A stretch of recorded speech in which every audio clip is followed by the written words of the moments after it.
दोस्तों, मैं मेघा चावला आपका मेक करियर एकेडमी में स्वागत करती हूँ।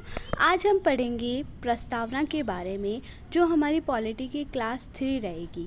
ठीक है, प्रस्तावना से रिलेटेड जितने भी इम्पॉर्टेंट क्वेश्चन एग्ज़ाम के पॉइंट ऑफ व्यू से इम्पॉर्टेंट बनते हैं, आज हम उन सबको इस वीडियो में डिस्कस करेंगे और ये वीडियो आपके लिए बहुत हेल्पफुल रहने वाली है।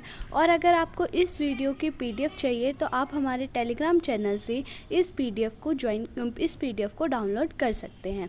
तो स्टार्ट करते हैं। हमारी जो प्रस्तावना है वो स्टार्ट होती है we the people of India से और ख़त्म होती है 26 नवंबर 1949 पर। ठीक है, तो ये हमारी पूरी प्रस्तावना है, आप इसको कहीं से भी देख सकते हैं। ठीक है, इसमें जो मेन चीज़ है हम उसको ही डिस्कस करेंगे। सबसे पहले बात करते हैं प्रेम्बल की। तो प्रस्तावना का जो हमने आइडिया लिया था, ठीक है, जो हमने आइडिया लिया था प्रस्तावना का, वो हमने लिया था USA से।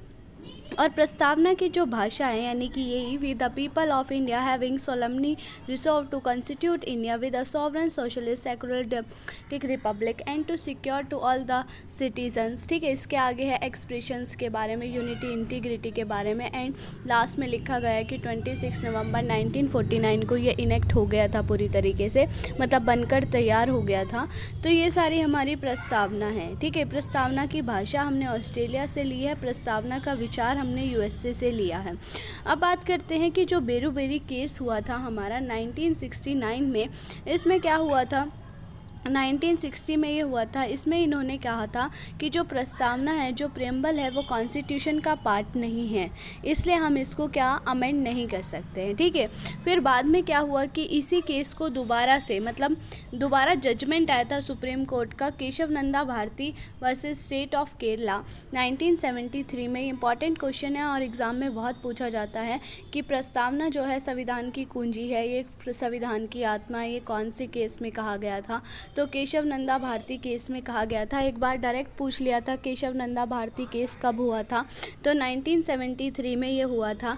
इस केस में सुप्रीम कोर्ट ने जो अपना डिसीज़न था वो दोबारा चेंज किया था और इसमें कहा गया था कि ये जो प्रेम्बल है ये कॉन्स्टिट्यूशन का पार्ट है और हम प्रेम्बल में क्या कर सकते हैं, परिवर्तन कर सकते हैं। और जो प्रेम्बल है यानी प्रस्तावना है वो ही क्या है, संविधान की आत्मा है और कुंजी है। ठीक है, अब आर्टिकल 137 के तहत सुप्रीम कोर्ट को ये पावर होती है कि सुप्रीम कोर्ट क्या कर सकता है, अपने जो डिसीज़न है उनको चेंज कर सकता है। ठीक है, अब क्वेश्चन ये भी पूछा गया है कि संविधान में जो अमेंडमेंट है, चेंजेस हैं, वो कितनी बार हुए हैं, तो केवल एक बार इसमें चेंज हुआ है। जो प्रस्तावना में 3 शब्द जोड़े गए थे हमारे, समाजवादी, सेकुलर और यूनिटी एंड इंटीग्रिटी। ठीक है, यानी सोशलिस्ट, सेकुलर और यूनिटी एंड इंटीग्रिटी जो शब्द जोड़े गए थे, ये हमारे एक बार जो सबसे पहली बार ही अमेंडमेंट हुआ था, 42nd अमेंडमेंट 1976 में ये जोड़ा गया था। तो याद रखिएगा कि ये 3 वर्ड कौन से अमेंडमेंट के थ्रू पूछे गए हैं, तो ये 42वें संविधान संशोधन 1976 के तहत ये जोड़े गए हैं। ठीक है, तो सोशलिस्ट का मतलब होता है समाज का ध्यान रखना और सेकुलर का मतलब होता है कि किसी भी धर्म से ऐतराज़ नहीं होना। ठीक है, इसके बाद एकता, अखंडता यानी यूनिटी एंड इंटीग्रिटी का मतलब होता है कि हम सबको साथ लेकर चलेंगे। ठीक है, तो ये हमारी थी एक ब्रीफ कॉन्स्टिट्यूशन का, हमने जो प्रेम्बल है ये आपको बता दिया है। आई होप ये वीडियो आपके लिए हेल्पफुल रहेगी और प्लीज़ वीडियो को लाइक कीजिए, कमेंट कीजिए एंड चैनल को सब्सक्राइब कीजिए। थैंक